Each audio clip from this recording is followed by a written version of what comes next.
Hello and welcome, everybody. Thank you all for joining and for being here today. My name is Antoinette, and I am the host for Women Together. It is such a joy to see you all. I'm just starting to go through the gallery and see who's here, all of the bright faces who have joined us today. Such a joy. Hello, hello. So today we've been doing a I can share a little bit about Women Together. For those of you who have been here before, this will be quite familiar. For those of you who are just joining for the first time, a warm welcome. It is such a joy to have you here. It's really just a wonderful experience to have this time coming together in this way. And we've been doing it for a few weeks now on a regular basis. But I'll tell you a little of the background. Eileen Fisher is a clothing designer. And when she first started designing clothing about 30 something years ago, she started designing clothing where women could feel comfortable and confident in their bodies. And a few years ago, she thought, you know what, I want to go a little bit deeper than that and allow us to feel comfortable, confident, and free in who we are. So we started developing these programs, and initially they were in-person gatherings in Irvington, New York, where we would come together, share with one another, learn a few practices, and just have this kind of feeling of positive uplift and being together, even when we explore really deep and profound conversations. So we found lots of ways to stay in touch. Everybody was saying, you know, I want to stay connected. So we created a conversation space, which many of you are part of. It's at conversations.womentogether.com. And we also started these in-between moments where we could keep practicing together. And so we do tiny practices. We'll do a moment of stillness in just a moment. But we do these tiny practices to have, you know, in the in-between when we're not kind of in a beautiful retreat space or in a place where, you know, we feel like we're being our best selves. Just, you know, in our everyday lives when we wake up in the morning and we're like, here we are again. You know, it's this one little practice or these tiny practices that we can keep coming back to. So to do that, we have a little chime. You don't need to have a chime in order to be able to do a moment of stillness. You can take it at any time. But the moment of stillness really allows us to just come into to just a place of feeling at home in ourselves. So wherever you are, I invite you to find a comfortable position. And if you can get both feet flat on the ground, that's absolutely great. And if that's not available to you, find just a comfortable seat. And you can close your eyes or lower your gaze. And just knowing that wherever you are placed in this moment on the earth, that we are connected here with our feet on the ground and through our heart connection, just knowing that there are a few hundred of us together at this moment. And as you breathe in, just noticing the quality of the breath today. And as you breathe out, sending just a good wish out for the world, knowing that we all are at different places in our lives at this moment. And that the world needs just a little bit of positivity from each of us and how much better of a place it will be. So inhale, taking in what you need. Exhale, sending out a wish for the world. And I'll ring the chime to start our moment of stillness, and I'll ring the chime to bring us back together.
Wonderful.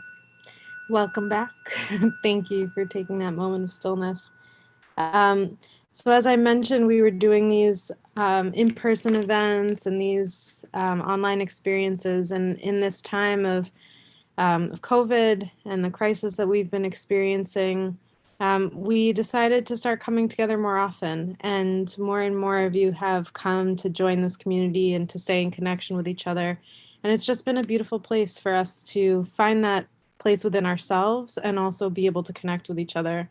So we've really dropped into a deeper level of listening instead of the kind of regular chatter of, how are you and what do you do and that kind of thing. It's really actually dropping past any of those what may be seen as pretenses and dropping into a place of really deeply connecting with each other from a heart place or from a place of just going beyond, just going a little bit beyond our projections or what could be, and really just being here and now with each other. So we have incredible guests who have been joining us in this time. So many of the wonderful teachers in our world have been offering their time and sharing with us.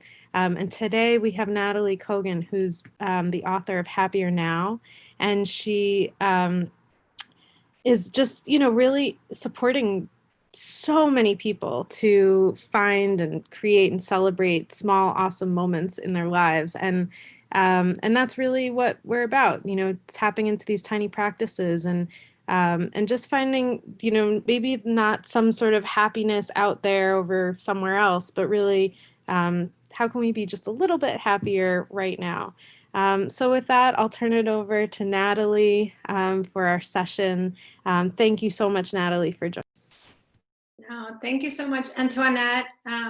It's an honor really to be here. I love starting that way, that was beautiful. And I'm so grateful to all of you. It's amazing. I was just texting my colleague to say how great it is to, in the middle of the day, to be in a company of hundreds of women. So that's just a joy that I want us all to appreciate. So I'm really grateful to be with you all today. And the tiny practice I actually want to talk about is self-compassion.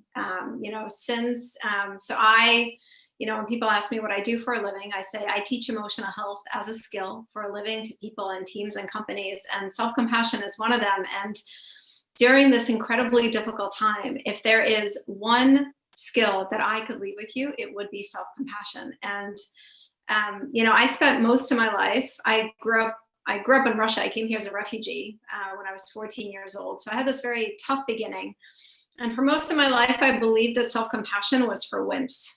Self-compassion would make me lazy. Self-compassion meant I would never grow and flourish and improve. And I believed the way to get through anything, including a challenge, was to, treat myself like a military sergeant, right? Like to be really harsh and to punish myself for any mistake. And I know I'm not alone in this. I do a lot of speaking and a lot of work, including with a lot of women and women leaders. And I know I'm not alone in thinking that I did not deserve my own compassion and kindness, that it would make me lazy and unmotivated, or that I simply just wasn't good enough to deserve my own kindness. And all of that self-harshness brought me to a really dark place several years ago. I completely broke down and burnt out. I'd had this very, very successful different career as a tech executive. And it was through that difficult journey that I learned the value and the power of self-compassion. And that's why I share a little bit of my story with you, because every time I share it, I hear from other women that we share that in common, that this is a difficult skill for many of us. So that's why I chose it to talk to you about it today and to share a practice around it. So I think one of the first things I just want to say that was really helpful on my journey is to recognize what self-compassion really is. I had it really all wrong. Self-compassion is not about telling yourself that everything is wonderful the way it is and you're perfect how you are and you never have to improve or grow. Not at all. Self-compassion is simply a skill of recognizing your own humanity, which means recognizing that you are not perfect. And if there's any recovering perfectionists in the room, hi, I'm Nataly, and I'm a recovering perfectionist. And it's maybe hard news to hear, but none of us are perfect.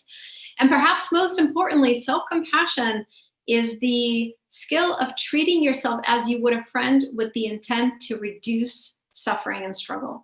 We cause so much suffering and struggle to ourselves in the way that we talk to ourselves in a very harsh way, in the way that we criticize ourselves, in the way that we treat mistakes we've made as like huge mortal sins and beat ourselves up about them for a long time.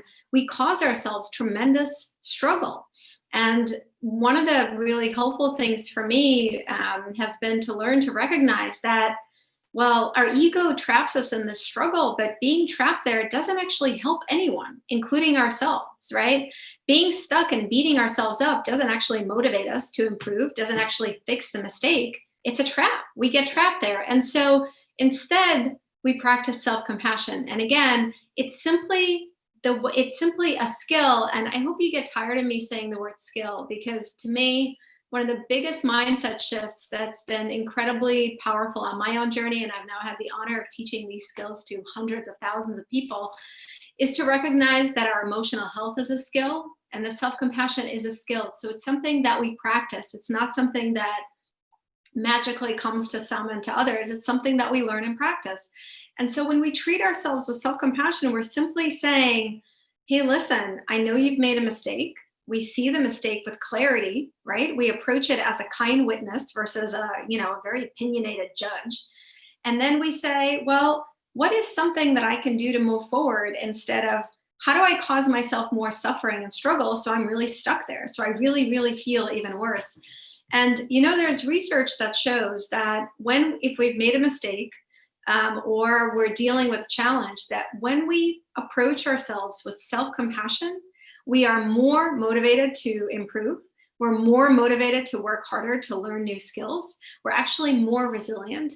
And I think at times like we're going through right now, when things are so difficult already, when all of us are already juggling so much and feel so much sense of loss and grief and fear and stress, that self-compassion allows us to not waste all of our really invaluable emotional and mental energy beating ourselves up or being harsh towards ourselves. So we have more of that energy to move forward. So we have more of that energy, not just to get through the storm we're in. That's the analogy I've been using.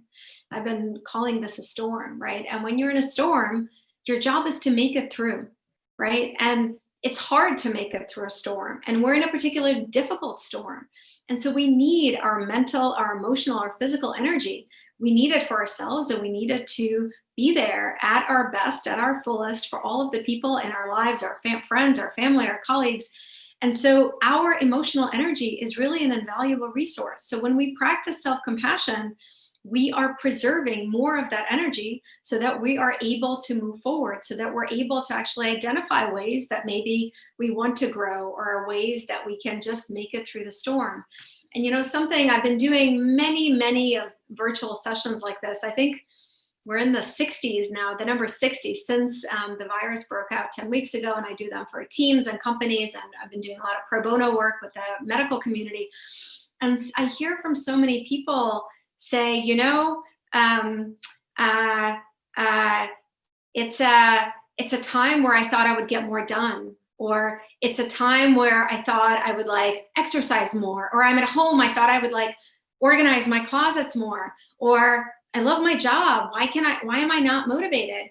And my answer is always begins with treating yourself with self-compassion, because we have to begin with an understanding that we are all right now, I have this little visual I use, we're all below the line, right? So I have this very simple visual I use for myself of like, when things are kind of okay and you feel okay, you're kind of at the line, right? Right now we're below the line. We're all juggling, we're all struggling. So when we start every day at below the line, when we start every day already, our emotional energy having been depleted by all the stress we're feeling, we really need to make self-compassion not just something that's optional, but our responsibility, because we need to preserve as much emotional energy so we can move forward through the day and do all the things on our plates than to get stuck in the struggle. And I have a beautiful, simple, but really powerful practice to share with you to practice being a kinder person to yourself. But before I do that, I want to give you, and by the way, I just glanced in chat.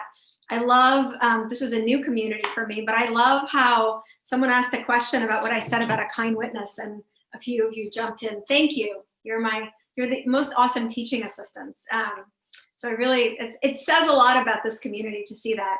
But before I share the practice with you, I want to share a bit of a shorthand that I've been using that's a bit fun, but been incredibly helpful, especially if you are finding yourself saying to yourself, I can't believe I'm not motivated enough, or how come I have not been exercising 5 times a week, or I thought I could recognize all the issues and fix them by now, or I can't believe I haven't redecorated my house while I'm home. And so if you get caught in that, remember how for most of us when we're in college, we played that game where you take a fortune cookie and you read the fortune and you add in bed at the end, right? So this is a play on that.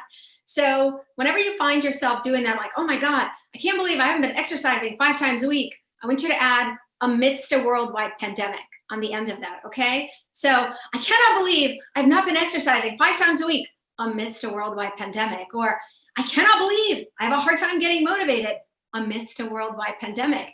And just play with that, just try that. I've taught this to many groups and I keep hearing it's really resonating. I'm just sharing what I'm using. I practiced this the other day. I'll share an example of how easy it is to become your own critic and chase perfection. So I cook a lot for my family. My daughter is 15. She's on virtual school in that room, and my husband is in the office behind me. And I cook a lot. So I made this wonderful dinner with 4 different vegetarian dishes. We're trying to do Meatless Monday. And I was serving it. And as I'm serving it, I say, why is everything on this plate, it's so orange and yellow? I should have made something more green. That would round out the dishes. So here I am amidst a worldwide pandemic, juggling work and family. And I just made this nutritious meal. And the critic in my head thought that the right reaction was to say, you really could have rounded it out. There could be more. And I said it out loud and I started laughing at myself. And I actually had to I said, okay, amidst a worldwide pandemic, I made 4 vegetarian dishes and none of them are green. I think that's okay. So I give you this shorthand so you can use it. And I encourage you to use it. It's incredibly, incredibly powerful because the perfectionist inside of ourselves, right? This idea that somehow we can get to perfect, even though deep inside we know it's not possible. Deep inside, we also kind of know it's not desirable. But it really can pipe up, especially when we're struggling. So I encourage you to use that. But here's the practice that I want to share with you. Yes, my family laughed at me. Thank you, Marlene. Yes, it's wonderful. Actually, I encourage you to share this practice with your family and your friends and your colleagues because they become a wonderful mirror to you. One of the things we do as part of our work is we run this, it's a year-long virtual program for women leaders. It's called Elevating Women Leaders. And the women go on a year-long journey with us learning these skills. And I've shared this practice or the shorthand with them. And then in one of our recent virtual sessions, one of the women, you could hear her going on the self-critical path. And the other woman was like, wait, amidst a worldwide pandemic, no way. So it becomes a wonderful way to actually keep each other in check. But here's the practice that I want to share with you, a really specific. So there's 3 steps, and I call this 3 steps to kinder self-talk. And by the way, if you want more, I never call this a shameless pitch, but people always want more. So my book is called Happier Now. There's 37 practices in it. This is one of the practices in the chapter on self-compassion. So it's 3 steps to kinder self-talk. And again, as I mentioned, we cause ourselves so much suffering with the way that we talk to ourselves. For most of us, we would never talk to our loved ones or our friends or a stranger on a street the way that we talk to ourselves. I don't know about you, but when I began kind of my journey back out of this really dark, difficult place I found myself several years ago, I started to become aware of how I talk to myself. And the number of times a day that I would call myself an effing idiot was amazing. It was awful. And it was all on autopilot, right? And so, we tend to be really harsh towards ourselves. So here is the practice. It has 3 steps. The first step is to become aware of when you are being harsh towards yourself. And it really is a step because, again, for many of us, this is on the back burner. For many of us, we're just used to being not nice to ourselves, criticizing ourselves. So just pausing and becoming aware of like, oh, okay, I'm being harsh towards myself. The second step is when you notice, I want you to pause and feel grateful that you noticed. I actually want you to express gratitude towards that inner kind witness in you who is always there and who this practice is helping you to cultivate because you noticed. And awareness, as you all know, is a huge step forward. So the second step is to pause and literally say to yourself, I am so grateful that the kind witness in me noticed that I was being harsh towards myself. And the third step, and this is really the shift, this is a really important step, is I want you to imagine that you're talking to someone you love. So I always imagine my daughter Mia for this practice. My book is dedicated to her. It ends with a letter to her. She's been a big light in my life on my own journey of just learning to live in a different way. And so I always imagine Mia. So it could be anyone, but it should be someone that you just feel like really unconditional love for. And I want you to imagine as if you were talking to them. And I want you to rephrase what you just said to yourself in a harsh way as if you're talking to that person. And it is amazing what happens in that moment for most of us is we realize how much kinder and more compassionate we are towards someone we love than towards ourselves. And so that's the practice. And again, it's not a difficult practice, but I really encourage you to do it. Again, the 3 steps are 3 steps to kinder self-talk. So become aware when you're being harsh towards yourself, criticizing yourself, minimizing yourself, beating yourself up for a mistake that you've made in the past or recently. Just become aware. Step 2 is pause and express gratitude to yourself, express gratitude to your inner kind witness that you noticed. And step 3 is imagine you're talking to someone you love and rephrase what you just said to yourself as if you're talking to that person. And I really like, this is my like, the Nataly pep talk is my invitation for you to practice this because it's not complicated, but the joy is in the doing and the change is in the doing and the shift is in the doing. And the more that you practice this, the easier it becomes to actually shift into kinder self-talk as your default. Another practice, I wasn't going to share this, but it just struck me that I really, really do. A lot of women that I work with, a lot of sessions that I've been doing virtually where people reach out afterwards, they're really struggling with kind of just this ongoing self-criticism. And I think it was Louise Hay who said, you've been criticizing your whole life. Try doing the opposite and see what happens. Most of us are really good at criticizing ourselves. And so one of the skills I teach is gratitude. And one of the simple ways, if you find yourself stuck in self-criticism, I want you to pair every time you criticize yourself with something you are grateful for about yourself. And this is another incredibly simple practice, but I tell you, it's really effective because after a while, I remember when I started doing it, and I used to criticize myself a lot, and I still do sometimes. We're human, remember, and imperfect. That's part of this whole process. But when I started doing the practice, I would notice I'd criticizing myself all day long. And then at some point, I said, oh my God, I'm running out of things to be grateful for about myself. I really need to stop criticizing myself. So another practice, if you're really, if where you're stuck is self-criticism, then pair every time you criticize yourself with a way that you are grateful for yourself. So another thing that so that's your practice. That's your tiny practice 2, actually. It's a bonus. It's a Thursday. So it's a bonus practice and an extra moment of joy for all of you. But another thing that I really want to say about self-compassion is that the reason that this is what I wanted to talk to you about today is because it is really at the core of cultivating a kinder relationship with yourself. And to me, that is what self-compassion and self-care are all about. It is about cultivating a kinder friendship with yourself. And I just want you, as I'm talking, as you go into the breakouts, I just want you to ponder the question for yourself. You don't have to share it of what is the quality of your relationship with yourself? Like what relationship, how would you describe your relationship with yourself? In my case, and when I usually speak on stage in front of a lot of people so I could see you, and I'd ask this question live, and I ask folks, Have you ever asked yourself this question? And for most people, the answer is no. I never asked myself this question for most of my life. I'm 44 years old.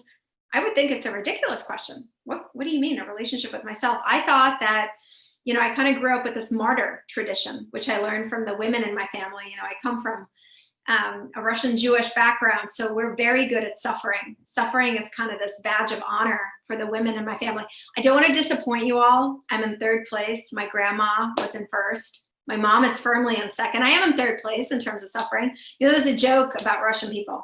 They say Russians are good at three things: suffering, making others suffer, and complaining about suffering. So it's only funny if you haven't met my family. So I kind of grew up in this tradition of suffering, and like, my grandma was this amazing cook, and she would make these incredible meals. I don't know how she did it. In Russia, we didn't have a lot of food, but part of her serving us the meal was telling us how much she suffered. Like, oh my God, the kitchen was so small and it was so hot and I almost died. And by the way, this lamb is not even good anymore. It's the worst lamb I've ever made. And then part of our experience of showing love was to suffer with her, to be like, yes, babushka, you are looking very old and pale. And yes, this lamb is not as good as last week. And so I grew up with this idea that my job was, and my responsibility was, to take care of others, that my family, to be a great mom, to be a great leader, to take care of my team. And I never for a moment considered my relationship with myself, or for that matter, my well-being. But here's the thing. The relationship you have with yourself is really at the foundation, at the root of the relationship you have with others. So how you treat others is rooted in how you treat yourself.